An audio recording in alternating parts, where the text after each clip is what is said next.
Mwenendo wa kusuasua wa wekundu wa Msimbazi Simba uliendelea tena leo hii katika ligi kuu Tanzania bara wakiwa chini ya kocha mpya alikuwa akiongoza kwa mara ya kwanza katika ligi kuu Tanzania bara Steve Becker, baada ya kushikiliwa kwa sare ya bao 1-1 dhidi ya Mtibwa Sugar kwenye mechi waliocheza nyumbani kwenye uwanja wanaotumia wa nyumbani wa Meja Jenerali Isamuhyo jijini Dar es Salaam, na hivyo kujikuta wakidondosha pointi 2 katika mechi ambayo Mtibwa Sugar na Simba waligawana vipindi. Ikumbukwe kabla ya mchezo huu dhidi ya Mtibwa Sugar leo hii Simba walidondosha pointi zote 3 katika mechi waliocheza dhidi ya Azam na kufungwa kwa mabao 2-0.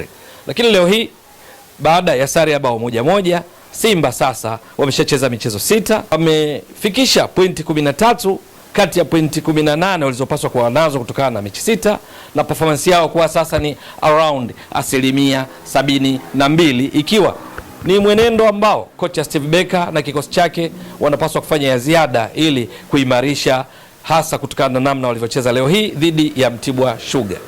Katika mchezo wa leo hii Simba walitangulia kufunga bao katika dakika 19 lililowekwa wavuni na Eli Mpanzu Kibisawala akitumia vyema pasi kutoka kwa beki wa kulia Shomari Kapombe. Alikuwa amepanda na kupiga pasi ambayo ni kama V-pass ambayo Mpanzu alitumia vyema kwa kuweka mpira wavuni uliomshinda golikipa Costa Malimi wa Mtibwa Sugar.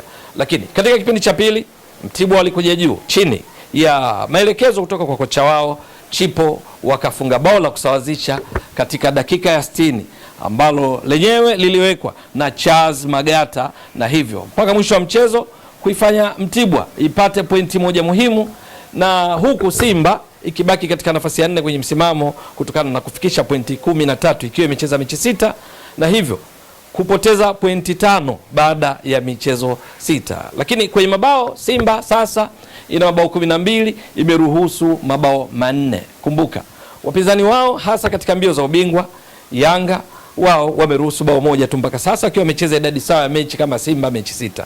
Lakini Azam nao wameruhusu mabao 2 tu pia wakiwa wamecheza michezo 6 kama Simba, lakini kwenye mabao ya kuruhusu Simba wameruhusu zaidi. Kwenye mchezo wa leo hii nini kilitokea? Katika kipindi cha kwanza wekundu wa Msimbazi Simba ndio walionekana kutawala zaidi mchezo. Kilichokosekana ni juu ya uwezo wa kubadilisha nafasi kuwa mabao, jambo ambalo hata kocha Steve Becker baada ya mchezo kukamilika alilizungumzia mpaka kufikia mapumziko. Ushahidi juu ya namna ambavyo Simba ilikuwa ikitawala zaidi mchezo na kufika zaidi ni kwamba ilikuwa ikimiliki mpira kwa takriban 61% kulinganisha na wageni Mtibwa Sugar waliokuwa wakimiliki mpira kwa 39%. Lakini sio tu umiliki wa mpira, Simba walikuwa tayari wameshapiga mashuti shots, piga mashuti 7, kati ya haya 3 yamelenga shabaha, ila hali Mtibwa walikuwa wamepiga mashuti 4, kati ya hayo ni 1 tu lilolenga shabaha, huku Simba wakiwa wanaongoza kwa bao 1-0. Kipindi cha pili mabadiliko kadhaa yaliyofanywa katika timu zote mbili, ikiwamo Simba ambao alitoka Mohamed Bajabai, nafahamika vizuri, alitoka mapema kutokana na kuumia na kuingia Kibu Dennis Prosper. Kibu naye alikuja kutolewa katika kipindi cha pili, katika kipindi ambacho Simba walioingiza walikuwa ni pamoja na Steven Dese Mukwala, walioingia walikuwa ni pamoja na Joshua Budo Mutale, huku Mtibwa Sugar walioingia walikuwa ni pamoja na kina Manga. Mabadiliko kadhaa ambayo mwisho wa siku yalifanya Mtibwa katika kipindi cha pili wawe vizuri zaidi. Umiliki wa mpira Mtibwa Sugar akaupandisha, kwa sababu mpaka mwisho wa mchezo Simba walimiliki mpira kwa 51%, Mtibwa 49%, tofauti na ilivyokuwa katika dakika 45 za kipindi cha kwanza. Lakini kwenye mashuti Mtibwa walikuwa wameongeza idadi ya mashuti, kwa sababu Simba katika kipindi cha pili walichofanya ni kupiga mashuti 4 ambao mwisho wa siku akafanya wawe na mashuti 11.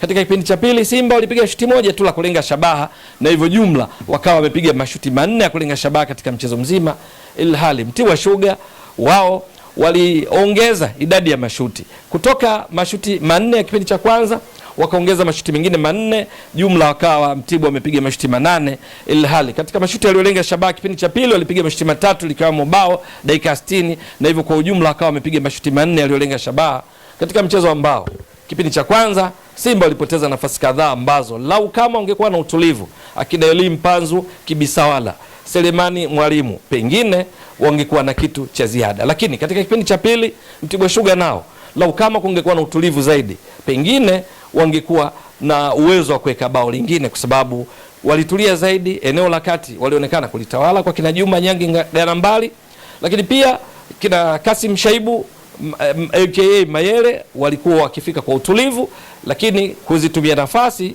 mbele ya golikipa Hussein Abel nako ilikuwa shida, ingawa bao zuri la Charles Magata mwisho wa siku likawapatia point muhimu kutokana na namna walivyocheza. Mpaka mwisho wa mchezo ndipo ikawa matokeo ni bao 1-1.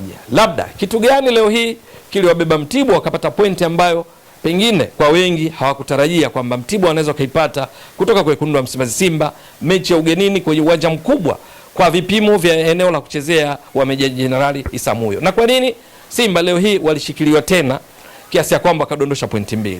Zipo sababu kadhaa, lakini moja kubwa ni kwamba Simba kasi yao, utulivu katika eneo la mwisho leo hii katika dakika zote 90 za mchezo haukuwa mzuri. Bila shaka kocha Steve Becker kama alivyosema atapaswa kufanya ya ziada kuhakikisha wanakuwa na kasi katika kuelekea lango la timu pinzani, ili kutotoa nafasi kwa walinzi wa timu pinzani kujipanga na kuzuia mashambulizi yao, kwa sababu leo hii kuna mashambulizi kadhaa ambayo Mtibwa Sugar waliyazuia vizuri sana, kwa sababu ya kutoka katikati ya mstari wa uwanja kuelekea lango la Mtibwa, Simba kuonekana kutokuwa na kasi haswa ile inayotarajiwa.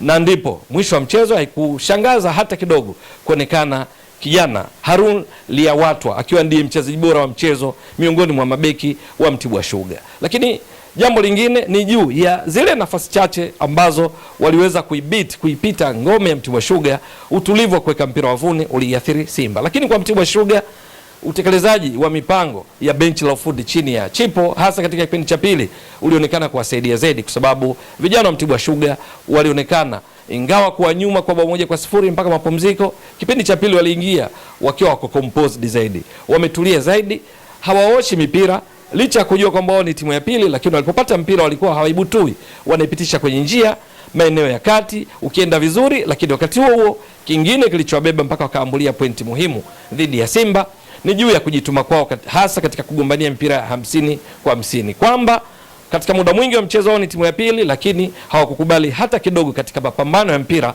wao kuwa nyuma. Kimsingi Mtibwa Sugar walicheza vizuri sana, na hasa katika kipindi cha pili. Lau kama ungekuwa na finishing nzuri, umaliziaji mzuri, pengine isingeshangaza kuona wakipata hata pointi 3 hasa katika kipindi cha pili. Mwisho wa siku ilikuwa ni mechi nzuri, mechi ambayo waligawana vipindi kwa ujumla, hasa kutokana na kile ambacho toka kuonyesha hapa, lakini ni mechi ambayo itampa kocha Steve Becker wapi pa kuanzia katika kuiboresha zaidi timu yake, hasa kutokana na namna ilivyocheza kwenye kipindi cha pili, kwamba wanakosa ile nguvu ya kwenda kushambulia. Bila shaka atakapowapata wachezaji wengine pia kamili katika kikosi chake na kuamua kuwatumia mchezaji mpya Libase Gay, mchezaji wa kimataifa wa Senegal, lakini pia mchezaji wa kimataifa kutoka Ghana Jonathan Soa, na wengine atakapoanza kuwatumia pengine tazidi kuongeza nguvu na kubadilisha kile kilichoonekana leo hii, ambapo waligawana vipindi vya umiliki wa mchezo mechi dhidi ya Mtibwa Sugar. Nini kitakachoendelea baada hapa? Mtibwa wataendeleza hiki walichokionyesha leo hii dhidi ya Simba kwa kucheza vizuri zaidi katika mechi zinazofuata, ili waendelee kupanda kutoka katikati mwa msimamo wa ligi walipo. Na je, Simba itabadilisha mwenendo wake kupoteza pointi 5 katika mechi 2 back to back za ligi kuu Tanzania bara? Watabadilisha vipi mwenendo huo ili wafanye vizuri na pia kupata nguvu zaidi katika mechi za ligi ya mabingwa barani Afrika zinazowakabili kwenye kundi lao, ambazo mechi 2 za kwanza zote walipoteza, walipocheza dhidi ya Petro Atletico kwenye uwanja Mkapa, walipocheza dhidi ya Stade Malien nchini Mali. Sasa wana mechi za back to back dhidi ya Esperance de Tunis watakazocheza kati ya tarehe 23 na tarehe 30. Steve Becker na kikosi chake kadri anavyoingiza na wachezaji wapya wanaowasajili katika kipindi cha dirisha dogo, wataimarika vipi ili kuifanya iwe bora zaidi na kuwapa furaha na Msimbazi ili kuwa na mwenendo mzuri, maana ligi kuu Tanzania bara hawajawahi kutoa ubingwa katika misimu 4 mfululizo. Kombe la shirikisho la benki ya CRDB hawajawahi kulitoa kwa misimu 4 mfululizo. Nini kitakachotokea chini ya Steve Becker ni swala la kusubiri. Ewe mtazamaji wa Mbwaduke Stats Sport Next Level, endelea kuunga mkono channel hii kwa kuhakikisha kama una subscribe, una share, una like na kucomment. Mwasilishaji wako ni mimi Ramadhani Mbwaduke almaarufu kama Mzee wa Data. Shukran jazilan. Bye bye.